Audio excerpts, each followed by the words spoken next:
Hello again, everyone. Today I plan to wash my hair. This is a 1 week old wash and go that is kind of dry, not so dirty, but it's lacking a lot of shine. Excuse me. And I need a little help. So I plan to wash and do the Aphogee 2-step protein treatment, which is really just washing with their shampoo, using the protein treatment, and then rinsing out and using the balancing moisturizer to bring back the moisture. If you notice that your hair is dry, lackluster, breaking off, not holding color well if you color it, not holding moisture well, then this is maybe what you need. So I'm going to go ahead and wash my hair and apply the product, and I'll be back. Okay, and so I just got out of the shower. Excuse me, because I really don't know where to look on this camera, so if my eyes are going all over the place, now you know why. Okay, and disclaimer, I do have a towel on, so I'm not naked. Anyway, so what I just did is wash my hair, and at this point, we're going to start with putting on the Aphogee protein piece. Now, on YouTube, you'll hear a lot of people say, it smells horrible. And I can't imagine, am I the only one that doesn't have a problem with the way it smells? Because I really don't think it smells that bad.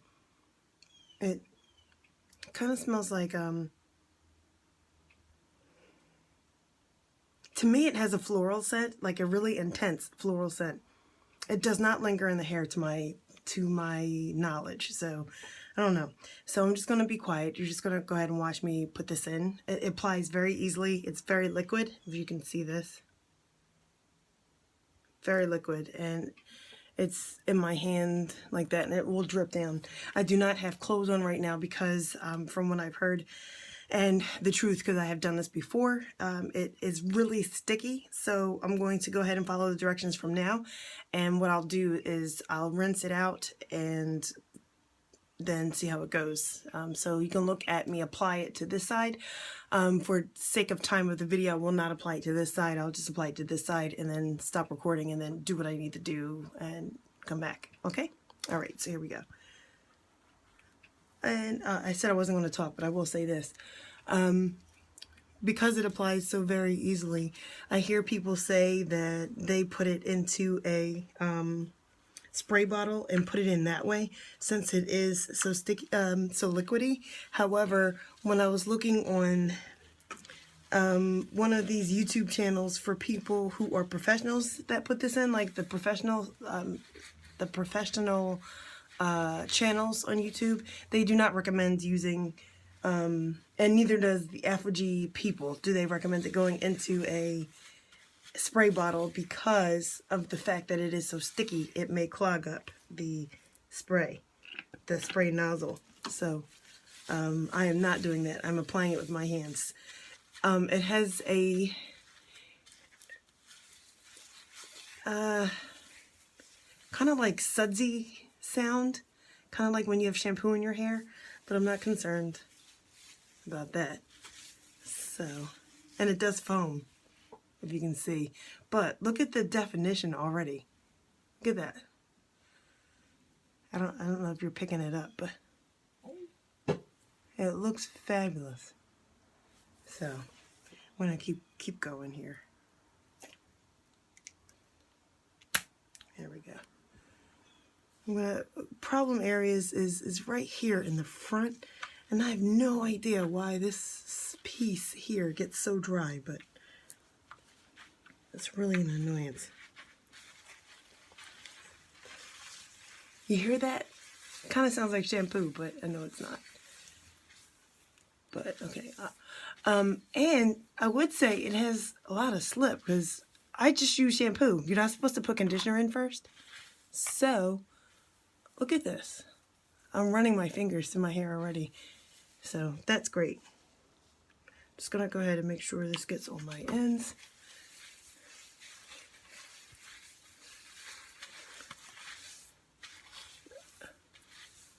Okay.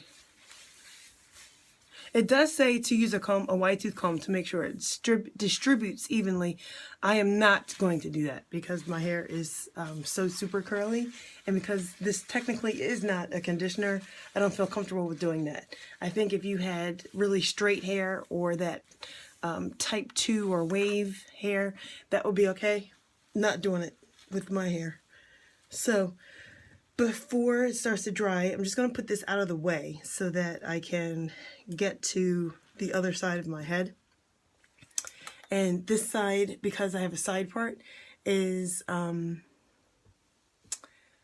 thicker in the sense of having more hair to deal with. So I'm going to separate that piece just to make sure I get every strand. Okay, so I'm going to go ahead and finish this up and I'll be back. Okay, so I'm back from the dryer. You have to dry this product for as long as it takes for it to dry completely on your hair. And as you can see, it dries with a very, very hard cast, as if you had a whole lot of gel in your hair. That's the protein actually binding to your hair. And this is what it looks like when it comes out. And as you can see, I was kind of blown away. Because what I did is halfway through I noticed that this wasn't dry. So I kind of just put my hair to the side and leaned into the dryer. And when I came out, whoo! Okay, anyway, so following the directions, it's a rinse out. And then you follow up with the balancing moisturizer to not only bring the pH back to where it needs to be, but it applies the moisture that you need to get back into your hair that you're lacking so much. So that will do that. And I'm going to go an extra step and do a deep conditioner after I rinse this out, because this is only, what, 2 minutes, and then you rinse it out. You comb through and you rinse it out. I'm going to actually go back in with my Creche Pelo Dominican hair deep conditioner, and I'm going to sit back under the dryer for about 20 minutes, and then I'll come back out and style. Okay, so I'll be back. Okay, here I am right out of the shower after rinsing the balancing protein from my hair, and this is naked hair. I have to say, I wouldn't say I can be able to run my hands through it right now, but I can definitely feel that it has been strengthened considerably since I put it on. It does have a faint odor to the product that was just put in, and I have to say that I am pleased with it. This is the third time that I've used this product. The first time I've documented it like this. So, like I said before, I do think that that balancing protein conditioner really serves more for bringing your pH back to the way it's supposed to be. Our hair has an acid mantle on it that keeps it from shedding and from stuff in the atmosphere really getting to it. So that kind of brings it back to where it's supposed to be. However, because I'm extra, I am going to do my own deep condition on top of what I just did to bring back more moisture, because I do have high porosity hair and it tends to frizz and just doesn't look good. So I'm going to use what I've been using for the past month, and it's my silicone mix. And I paid, if you can see that, $4.99 for a 8-ounce jar at my local beauty supply store. But let me tell you, I live in the suburbs and they don't have this out here, so I had to drive a half an hour. So that's as local as it's going to get. Anyway, I'm going to mix it with this, the Creche Pelo. This is another Dominican hair product. This actually is curly girl friendly if you are into that. I'm no longer doing curly girl because of the needs that my hair has possessed after doing it for so many years. Just didn't work for me. So this has tons of silicones in it, but hey, it's working for me. I mix these two together, I put it on for 20 minutes, and I come back out and I style my hair for the upcoming days. I can usually get a good 5 days out of my style, but after this protein treatment, I want to see if I can get a week. I don't know that that's going to work or if it's even going to happen, but we'll see. So I will put this in, and then I will come back after I rinse that out and styled my hair so you can at least see how it's going to look. Thanks for sticking with me thus far, so just hang on and I'll be back. So halfway through, I figured that you guys may want to actually see how I put conditioner into my hair. So I decided to turn the camera back on, and I will just show you how I do that. Now, I've already completed this side, so I'm going to go ahead and go to the next side. Now that this side is completed, I always end it with making sure that I've taken care of my ends and made sure that I had enough conditioner on there to coat them. And what I do is I twist it just so it's out of the way and just leave it hang. And to this side, I just release that. Again, that's naked hair. And I go into both conditioners and I put about that much to start on my hands. I emulsify it together and I get the spreading.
Look at that. That's amazing. For those of you who are high porosity in nature, y'all know how hard it is to do this because our cuticle is generally raised. So if it's raised, it's kind of rough and hard to pull your fingers through, hard to detangle, which is how I knew it was time to do another protein treatment. And I'm just, look at this. I look kind of calm now, but y'all who know me know I'm tripping on the inside. Tripping, okay? So anyway, I'm going to do the same thing on this side. And I'm going to go ahead and sit underneath my hooded dryer for 20 minutes. And I'll come back after I rinse this out. Thanks. Be back in a few. Okay, so I finished styling thus far. This is just a temporary style that I put individual twists. You probably can't really see them. I put 8 on each side for a total of 16 twists, and I used the Camille Rose Naturals Camille Rose Naturals, the Curl Love, and the gel. I will let this air dry overnight, and I'll take it out, and tomorrow I will record another video on how I style after my hair is completely air dried. So that completes my wash day semi-protein treatment and how I handle that dryness and just nastiness of natural hair when it gets overwhelmed with moisture. So if you want to see more or have any questions, please by thumbs up this video. Leave me some comments or questions if you have them, and please subscribe. I appreciate any support that you can give. Thanks. Talk to you later. Bye.